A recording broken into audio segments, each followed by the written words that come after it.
Hello and welcome to a video called How to Overcome Anxiety. Now, this is going to build on things that we learned in the 4-part Fundamentals series. So if you haven't watched all 4 parts of the Fundamentals series, I strongly suggest that you hit pause now and go and watch those first. Otherwise, some of the things that we're just about to talk about may not make as much sense. Okay, so the first thing to understand about anxiety, what is it? Because we talk about anxiety, you hear it every day now. People talk about it as an illness or it's a disorder. And I don't want to, sort of belittle it. I know there's lots of people that suffer greatly from it. But I want to get right back to basics and understand, well, what is anxiety? Well, we learned, didn't we, in the previous videos on the fundamentals, what happens when our stress response is triggered. Okay, so we spoke about the polar bear. What happens when we see a polar bear? Our system reacts by releasing neurotransmitters to help us deal with that situation. But fundamentally, if you think about it like this, let's use an example where I'm walking through a jungle somewhere. Let's go back thousands of years to our ancestors. I'm walking through a woods or a forest or a jungle or somewhere like that, where there's all these wild animals, and I hear a noise, and I know that, there's something there. I don't know what it is. I can't see it. It could be another human. It could be some wild animal that could attack me. Now, remember that this thing called anxiety comes from this thing called the limbic system, which is a part of our brain, which is where we say that the monkey lives. Now, remember, its job is to keep you safe and alive. So if I'm in this jungle and I hear a noise, all my attention goes to the source of that noise, doesn't it?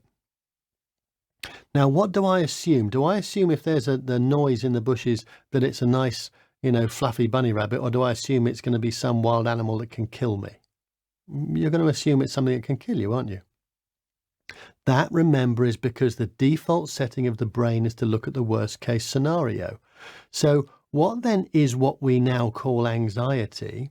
It's basically your survival mechanism, your system releasing neurotransmitters in your body that make you feel what we call nervous, scared, anxious.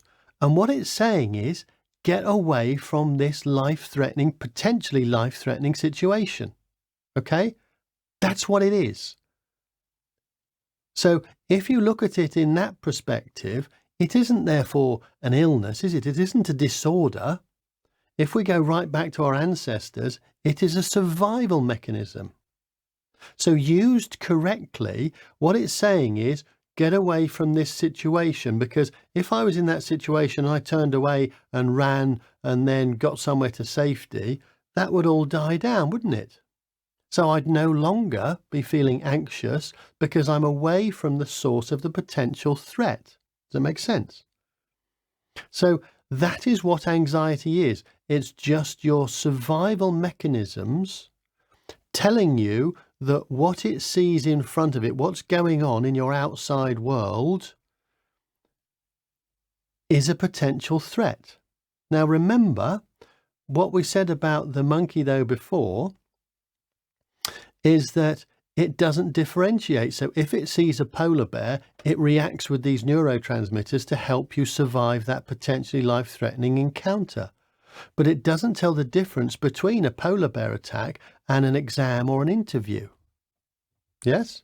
So because it doesn't differentiate, this is where we get into the habit or can do of feeling anxiety all the time, because we say, oh no, there's this, oh no, there's that, oh no, there's the other.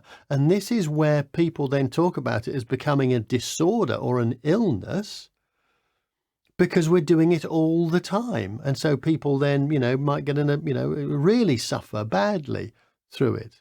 And some of you watching this might be in that position, or might know somebody in that position, where it becomes all consuming. But understand that at its heart, it's not a disorder. It's not an illness. It's not like catching measles or getting cancer. It is something, it's an inside job. This is what it's really important to understand. And it can only therefore be changed from the inside. And that change can only come when you realize that you are the only one with the power to change it. Because if you believe that it's coming from your external environment, this thing called anxiety, as if it were beamed in by aliens or something, or it's some illness that you've got no control over, if you don't realize that it's something internal, then you're powerless to change it. It's only when we understand, hang on, this is an inside job. This is because I'm thinking this particular way consistently, and I'm doing it so consistently that I don't even know that I'm doing it because it's become a habit. It's become a subconscious habit. It's only when I recognize that and I recognize, oh, this is down to me, I can change it, then you can start to overcome it. Okay? So there might be some of you watching this. There may even be people that have already switched off because they don't want to hear that. They don't believe it's anything to do with them. They say, no, I've got this illness. I've got this disorder. You don't understand. I do understand. I understand that people don't like to hear this sometimes if they're suffering, because nobody wants to suddenly go, oh, so you mean all this suffering for all these years is down to me? Yeah, it's a difficult thing to understand. Now, that's not saying that there isn't challenging things in your life. But remember, it isn't the things in your external world that actually determine whether you have anxiety. It's how you choose to talk to yourself about those things in the external world. Does that make sense? Okay. So, I mean, to prove that, for example, you've only got to look at, the military. So the military have to practice this because if there was some, gunfire or really terrible things going on, what would the rest of us do? We'd want to turn and run that way, wouldn't we? But people who are trained in the military, they have to go that way. They have to go towards where people are firing bullets. So what do they have to do? They have to think differently about it, don't they? And that is how they overcome that anxiety, that fear, by recognizing, no, this is just a thought and I can overcome this. So how to overcome anxiety? The first thing is that we need to accept that it's an inside job, that there is nobody outside of you. People, of course, can help you. They can support you. And that's absolutely right. That's what we want. But you internally have to choose. It's a choice. Remember, we looked at how to choose how you feel, didn't we, in the last video, or in the part 4 of the fundamentals. You can choose how you think about something. And that is how you start to overcome anxiety. Now, there is a couple of resources that are within the Inner Balance coaching system that you can use. There is one called Pablo, which hopefully you're now familiar with. Pablo, as you know, is the name of the monkey. And Pablo is a technique that can help you deal with challenging situations. So we can overcome anxiety by practicing Pablo so that it becomes second nature.